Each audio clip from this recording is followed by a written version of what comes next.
The purpose of the Global CFO Council is to provide an educational and networking forum for senior financial executives in order to share best practices, discuss current financial issues, and to learn about current topics related to the performance of their jobs. Membership is open to senior financial executives including CFOs, financial VPs, and treasurers. We hope that you'll become a member of the Global CFO Council today. To join, please visit the membership tab at globalcfocouncil.com. Good morning, Brandon Renaud. It is a pleasure to get to talk to you. I always love our conversations. Good morning. Good morning. Let me get right to this. I'm going to introduce you. Brandon Renaud is a partner at Tideline CPA Group and focusing in tax and consulting. It looks like you got a special niche in real estate and hospitality, which is appropriate being in the Charleston area. That is a great niche to have. Back before that, it looked like you were a shareholder at Elliott Davis and then Enterprise Rent-A-Car. It looks like where you started your career. And I'm always super impressed with Enterprise folks. They have got a really awesome program for folks right out of college. Like you start ground floor washing cars, working front desk, and really learning how the business is run. And you have to have really good grades to start off at Enterprise. I didn't. I applied to be at Enterprise in their early career program. I was denied. I didn't even get an interview, but you did because you graduated from the University of South Carolina Moore School of Business and graduated with honors cum laude in accounting. So very impressive, Brandon. Thank you. Thank you. For what it's worth, I met my future wife at Enterprise Rent-A-Car. Nice. Wow. What was she a customer and you said, nice to meet you, young lady. I'm going to upgrade you to luxury, or was she a coworker? She was a co-worker at a branch in Hilton Head, South Carolina. She was one of the branches that I was responsible for in the accounting department. Nice. Well played. Well played. Well, clearly a smart guy. And I'm looking forward to this conversation. I'm going to get right into it. Brandon, question number one, which is, what's your favorite book? Got a business book that you really like? And if so, why? So, sort of two answers here, right? One of my favorite reads is The Smartest Guys in the Room.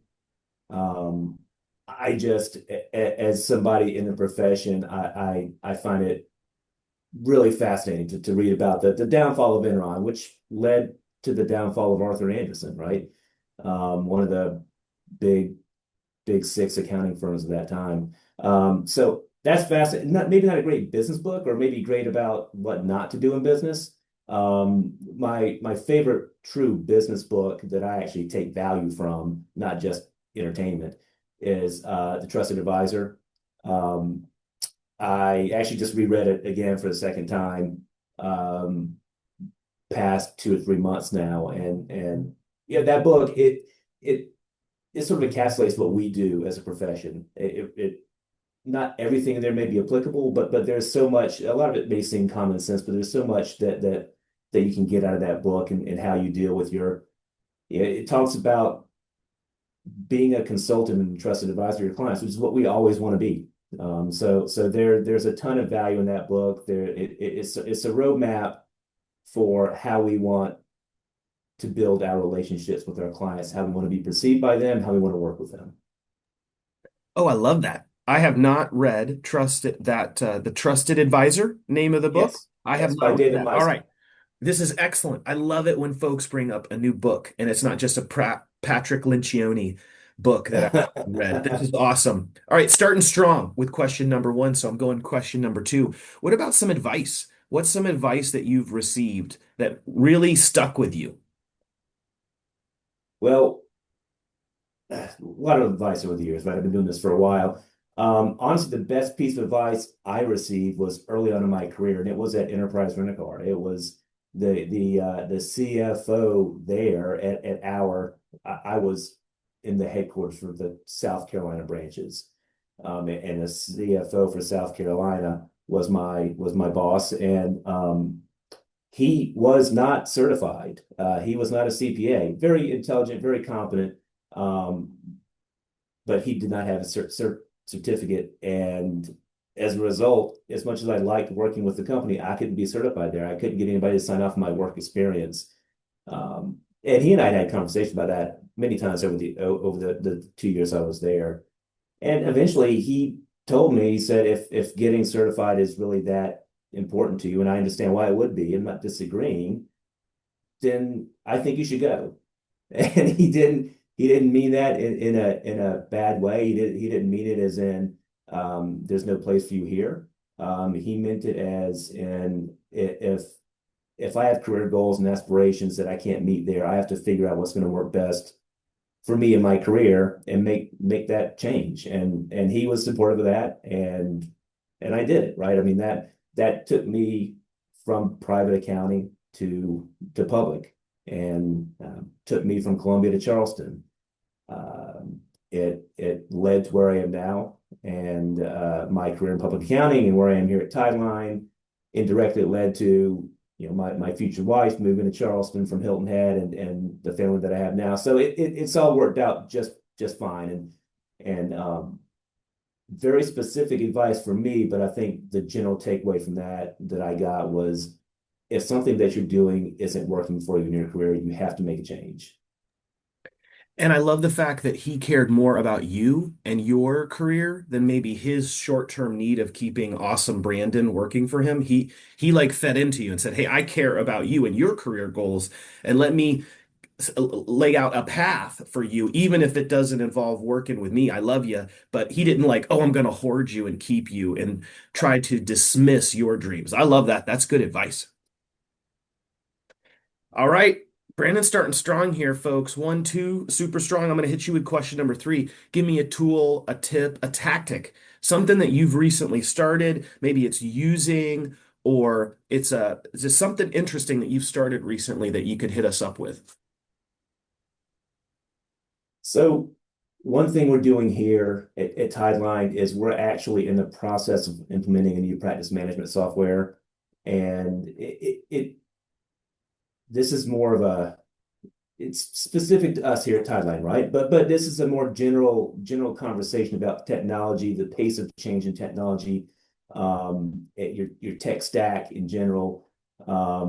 We've been using the same system since I joined here almost 4 years ago now. It's worked, but it hasn't been phenomenal. And as time goes by, it's becoming increasingly clear how many shortcomings it has, and how it's not meeting all of our needs. And of course, everyone is in love with the new buzzword AI, right? Which in my mind really just means, for most AI applications, I feel like it's really just a computer. You can just change the name from a computer to AI. Okay, got it. They're not truly thinking on their own yet, right? We're not there yet.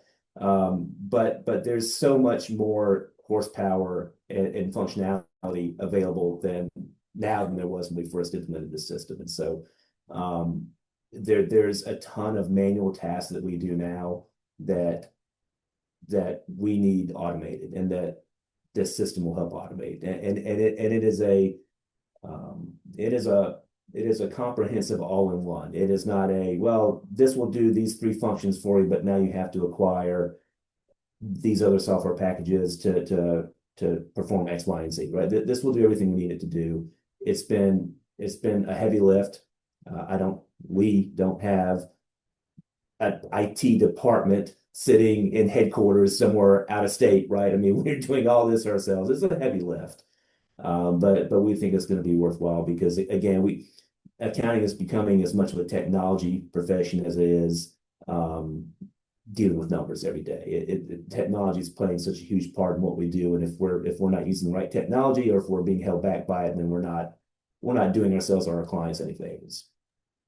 That's a great call to action for all of us, that being good isn't good enough. You really have to continue to make investments. You can't get caught behind with technology, because you don't have to be the bleeding edge, but you do need to continue to make investments. And I love that even at the medium, small size practice, you guys are still dialed in and making investments in technology to stay current. I think that's fantastic, and a perfect transition to what's the best part of the current job? This has got to be exciting. You've been a partner at larger firms, and now you're a partner at the new. I'm going to call it new. It seems like it's been 2 or 3 years since I've known you, and this new.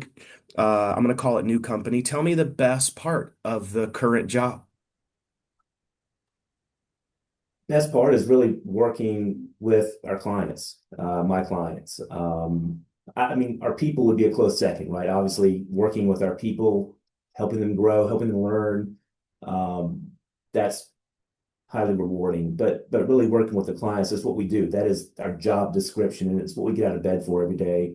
You mentioned a larger firm, right? I was with Elliott Davis previously. A lot of good things to say about Elliott Davis. One of the reasons why I'm here now and not at Elliott, though, is because I didn't have, it's a larger firm, more corporate structure, more hierarchy there, more levels. There were a lot of levels between my clients and me, and sometimes communications didn't make it, right? I mean, there's a lot of filters there, and I was missing. I'd started my career at a small firm in Charleston. Once I left Enterprise, went to the larger firm, and this was a chance for me to get back to a smaller firm where I had more direct one-on-one interaction with my clients and kind of take out some of those filters that have been there and prevented me from doing one of the things I really enjoyed, which is talking to the people, learning what they do, learning about their business, finding ways that we can help. So sometimes I'm amazed at ways people can make money. There's really some interesting things that people are doing out there beyond just your typical, oh, I'm selling food at a restaurant, or I'm selling hotel rooms, or I'm developing this. There's a lot of interesting ways to make money out there, and sometimes I come across a new one that just surprises me, right? And it's fascinating. It's personally rewarding for me because I learn so much on a daily basis. I never stop learning in this profession, but it gets me connected with my clients and show it is a real tactile way to see the results of what I do. That's such a great point about your access to clients, and that, especially for like young people, I think they don't know all the different options there are to either work at companies or be an entrepreneur, and things like distribution or just reselling. Reselling used restaurant equipment can be wildly profitable, or um, service industry businesses. If you're excellent and you're focused on the client experience and focused on your employee engagement, small firms in markets like where we live, but anywhere, can be wildly profitable. And then they need a trusted advisor. Boom, you're the perfect complement to those folks. Sure. Yeah. Yeah. Brandon, we covered a little bit of personal stuff, but you're like a ghost on the interwebs. I couldn't find much. I tried to find if you want a spelling bee or get some prom pictures. Couldn't find them. Give us something personal. Tell us something personal about yourself that I couldn't find out. Okay. So one, my strategy for being a ghost has worked out perfectly. I appreciate that. You can find me on LinkedIn, and that's about it. But I had to work at this a little bit. I wasn't really sure. I got some feedback from my wife on this as well. So she had the perfect thought, and that's that. I'm fairly tall, relatively speaking. I played basketball growing up. Played basketball at high school in the Columbia area. Um, Both of my children, both girls, 13 and 11, and they both inherited my height. My wife is not so tall. That they have seemed to, at least so far, inherited my height, and I was convinced I had two basketball prodigies on my hands. Got a goal for a basketball goal for the house. Had them playing sports, had them playing basketball with the rec league, and then my older played for her middle school team for a year. And after a few years of that, they just came to me and said, "Dad, we don't like basketball," and they have fallen in love with volleyball, and that has won their hearts over basketball. Which, you know what? to be fair, I really enjoy volleyball as well. We've enjoyed watching them play both at school and on their travel club teams. So that's been great. But I never saw that coming. I thought I'd be a basketball dad, and now I'm a volleyball dad. So that's something is personal and interesting to me.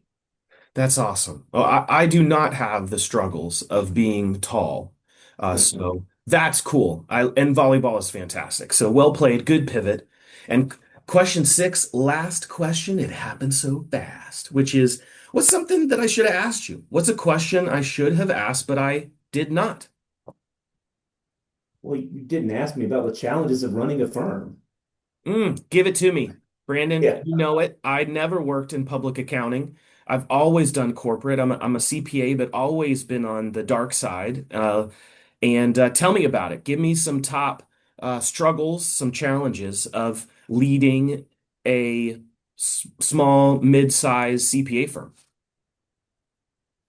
It's people, right? I mean, there's a lot of challenges, but one thing I sometimes find myself reminding my clients of is that I'm a business owner too, right? And it's running a business, and there's so many inherent challenges that come with that. And sometimes I'm having a conversation with the client, and they're talking to me about a HR issue, a person, any kind of issue they're having, and I may be able to relate to them. I may say something that's like, well, you wouldn't understand, right? I mean, it's I'm a business owner. I'm like, well, don't don't forget, we own this business as well. We have the exact same issues, and so um, managing managing the business, running it, being a leader, looking ahead to where we think the industry is going and where we want to go. Those are always challenges that we face, specifically for us and for most firms. Talent remains a challenge. That's eased in recent years, but certainly finding good people and retaining good people is always a challenge, and maintaining pace with the changes in the industry. There's a ton of change.